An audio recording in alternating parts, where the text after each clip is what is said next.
a publisher, and one day my daughter Christina asked me to write a novel with her. Well, that day was long ago, and that little girl is now an adult. But our novels live on. The Truth Seekers Mystery Series highlights a homeschool family, the Murphy teens, in an action-adventure novel that is sure to entertain as well as teach creation truths. To get your copy, visit our website at truthseekersmysteryseries.com.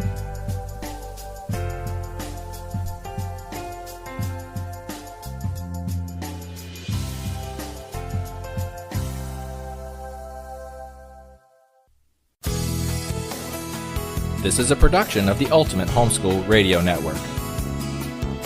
Welcome to the Vintage Homeschool Moms Show. Your host, Felice Gerwitz, is an author, a publisher, and your radio show host. She will encourage, educate, and inspire you with answers to your most pressing questions from homeschool, marriage, parenting, and much more. Felice loves to equip moms to live a Christian life because every moment counts. Be sure to visit her website at mediaangels.com. And here's your host, Felice Gerwitz.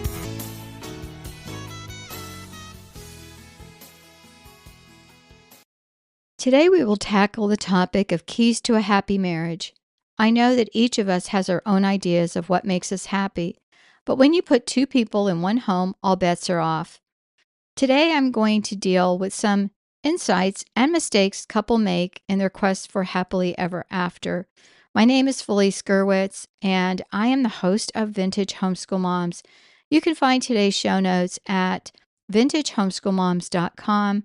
Best Kept Secrets for a Happy Marriage, episode 515. And I want to thank our sponsor, Sevenfold Films and Genesis Apologetics present The Ark and the Darkness. It will be in theaters on March 20th through 21st, but you can check out their website, noahsflood.com, after those dates to find out its availability. In their words, Noah's flood is preserved in ancient writings from every major culture around the world. Recent discoveries confirm what the Bible has said all along. Again, you can check that out at noahsflood.com. And we are thankful for each of our sponsors because they help bring this broadcast as well as others on the Ultimate Homeschool Podcast Network to all of you. If you like this broadcast, please share it with a friend and give me a star rating on your favorite podcast app. I also have some links in the show notes of previous episodes that I've created that deal with parenting secrets as well as spiritually strong kids and 45 date night ideas. So you can find that in the show note links. So, what are the best kept secrets to a happy marriage? I wish I knew.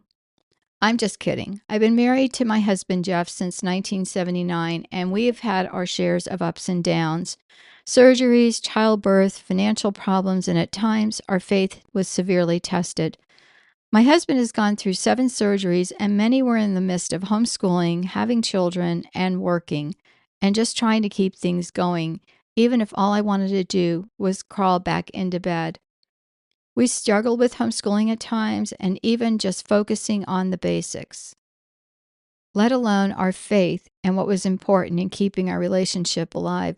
You know, sometimes our marriage took a back seat, like way in the back of a 15-passenger van, but we kept at it because, and this is a secret that I didn't even list, we kept at it because for us there was no alternative but to make it work. Now, I'm not talking about abusive relationships here. If you're in a situation that isn't a normal marriage or what we would call a normal marriage with ups and downs, then please get help. I'm talking about a marriage that you want to make stronger, or maybe a marriage that has gotten weaker. My husband and I work with engaged couples at our church, and the program is called Pre-Canaan in reference to the Feast of Cana in the Bible. So that was a wedding celebration where they ran out of wine, and Jesus was there as well as his mother Mary. And she said to him, they've run out of wine. And he said, what does that have to do with me? And then he proceeded to bless the jugs of water, and they turned into the best wine that the wedding participants had had. And so it was one of the first miracles, or the first miracle of Jesus's public ministry. So pre-Cana is basically before the wedding. And my husband and I are blessed. We get to mentor these young couples who are excited about getting married. We go through the course material, yes, but the main thing we share is what we wish we had known before going into our marriage. And there really is a difference between knowing something and living it, right? Well, here are some keys. Happy marriage key number 1 is dying to self. Love by its very nature is self-giving. Marriage is a chance to die to self. What does that mean? It means to learn self-control, to avoid saying things we can't take back, and loving until it hurts.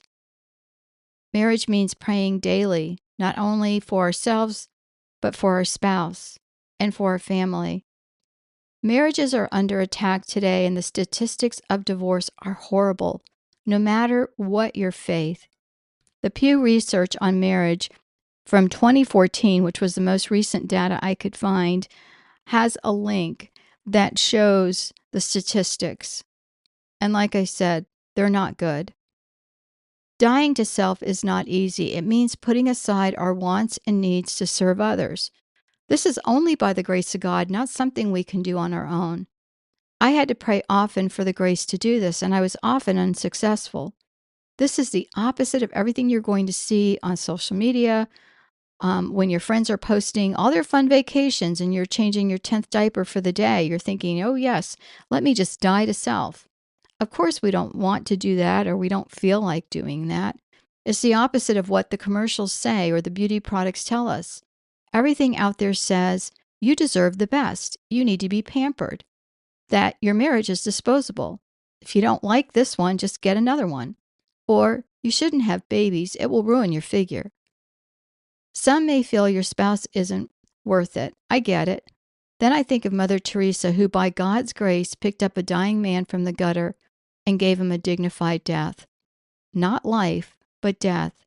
She didn't ask, well, what did you do to get in the gutter? She picked him up and served him, not because she knew him, but because she did it for God.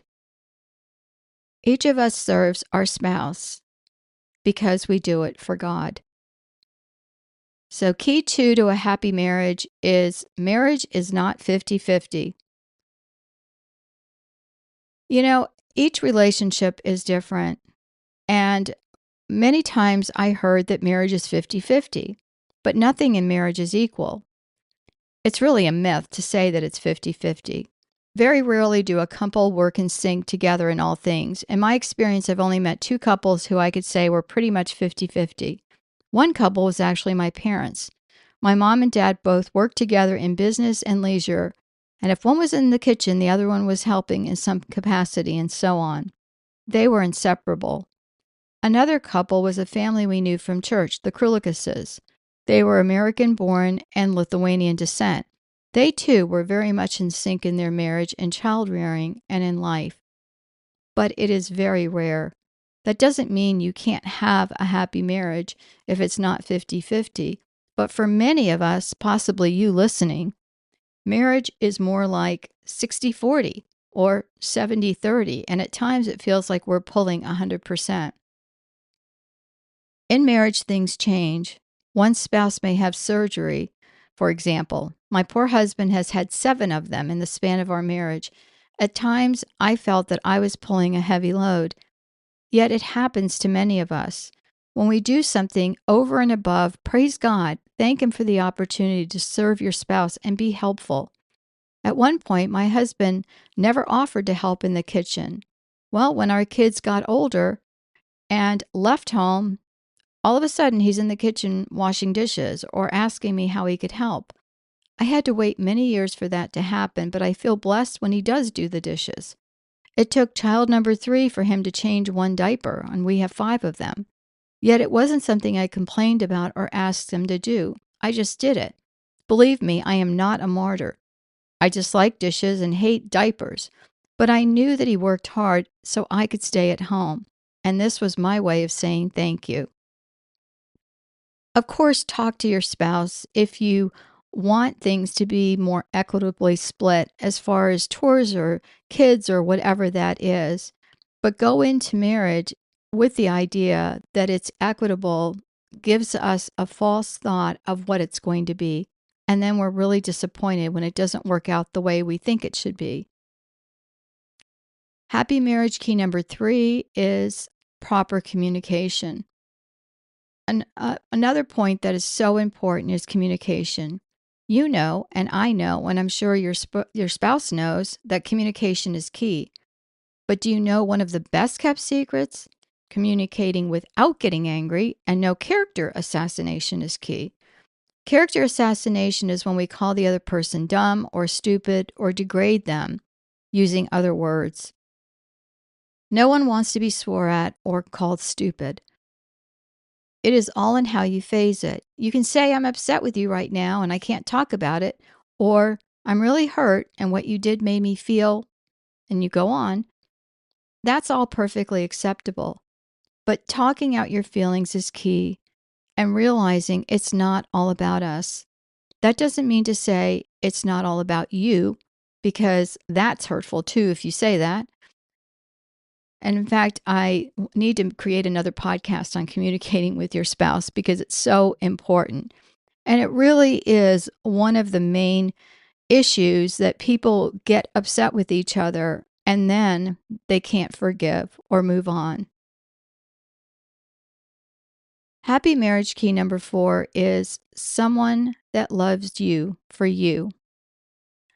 We all need to be loved, and when we find that person who loves us and understands us, that is worth cherishing. And if you're struggling in a relationship, believe me, this is something you can work on. You got married for a reason. Even if that reason is weak, you can still have a good marriage by loving the other person the way you want to be loved. Will it be one-sided? Maybe. Do it anyway. You chose each other, remember that. You said yes when he asked, or you asked, or whatever the case may be. The person you married is worth loving by virtue of being created by God, being a child of God. If you are around friends who are not like-minded and don't believe that marriage is worth preserving and keeping, find new friends. My 2 closest friends have good marriages. Are they perfect? No. And yet they have shown me through example everything on this list that I'm sharing with you today. They have shown me this in their relationships. One has been married 1 year longer than I have, and one about 3 years less. One thing we have in common, we pray for each other, and in doing so, the Lord will give us the grace to love more deeply. That means praying for your spouse each day. That means praying for their needs and asking your spouse to pray for you. Sometimes it seems that one person loves the other more, but love can grow and flourish and become deeper with the right care. Especially if you think marriage is forever and it's not a disposable, then it's amazing how hard you will work to preserve it. Happy marriage key number 5, time together. Do you even remember what time together looks like or date night? We must spend time with our spouse, talking, listening, and enjoying each other's company. Cell phones down, or better yet, in the other room. At a homeschool conference, I heard a friend of mine share during her seminar on frugal living how she created date nights in their home, and they were very elaborate, complete with candles, kids in bed, and the works. And she and her husband worked hard to spend time together. They had a large family. A lot of times people think that you have to go out to have a good time, or you think you can't afford to go out. My husband and I love to talk, and we enjoy sitting outside in our lanai drinking a cup of coffee and just talking. Dinners out are nice, but I'd rather sit home and talk or go for a walk together. I consider that a special time. You can also use cell phones for good. Often I get texts from my husband asking me something like, "Is my girlfriend available to go out to dinner?" Which always makes me smile because obviously I'm his wife, not his girlfriend. But he is reminding both of us of our days of dating, which now are very long ago. And so, again, it's important to make time to just spend together. Happy marriage key number 6, let go of the past. Another secret to good marriage is to let go of the past. This might take outside help. One of my friends is a trauma specialist and has worked with people in troubled marriages where one spouse thought everything was great and the other spouse was unhappy. This helped one of my friends tremendously. The key was forgiving and letting go of the past. You can find her show at our sister network, the Ultimate Christian Podcast Network. Look for Wholeness and Holiness. In that vein, we can't keep score of every infraction each of us does, or it will drive us nuts. Sure, mistakes happen and things are said that are later regretted, but keeping track doesn't help anyone. Quit talking about past mistakes and forgive and go on. Easy, right? No, of course not. Recently, I was working on this talk that I'm sharing with all of you now, and my husband and I have been married for 44 years, and we rarely argue. Yes, we've had our share of arguments in the past, but it has been years since something really set us off. And of course, when I'm working on a talk like this, the evil one gets in, right? And so we probably had one of the most serious disagreements that we've had in a long time. And we both said unkind things to each other. In fact, broke, some of the cardinal rules in our list today. I was super upset, and so was he. And so we couldn't discuss it right then. But we did reconcile by the end of the evening.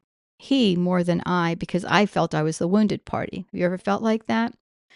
However, the next day, but we did forgive each other and move on. But the next day I was praying, and I started having all these negative thoughts about my husband, about how I should avoid him and more. And I realized that that was not something that I was just making up. It was really, I felt like it was, tormenting me. And so I just prayed a really quick prayer. And I prayed, in the name of Jesus, I come against any negative thoughts about my husband. And please, Lord, bless our marriage. Immediately, all those thoughts went away and I felt better. I felt at peace and I continued praying. If we would just do that, friends, if we would just pray for each other when we are hurt or disappointed, of course, we're going to be hurt and annoyed, but we have to forgive, and that is so important. Even though I had said I had forgiven him, the thoughts still wanted to come back. And that's the enemy. The enemy gets into our thoughts and he sways us. And truthfully, we make it easy for him. Because who doesn't want to think that they are the wounded party and not right? Take authority of this, and that is the key. And getting right with God helps. Happy marriage key number 7, words of affirmation. Do you praise your spouse, thank them for fixing the bed or doing the laundry or creating meals? Do you thank them for going to work? Maybe both of you work. Many homeschool moms, including myself, work from home.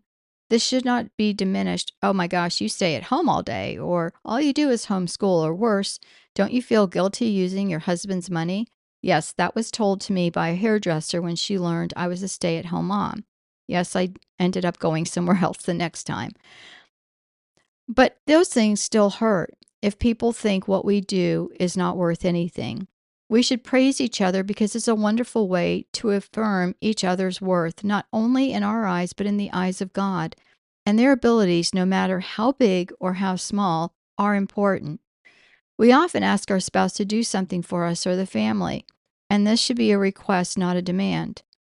We do demand in our families, don't we? We talk to our kids and we order them at times, especially if we've asked nicely and that didn't work, to do a chore, or go do your homework, or go do some other task. But when we demand things of each other, it's not going to go over well, and it's like we're treating our spouse like a kid.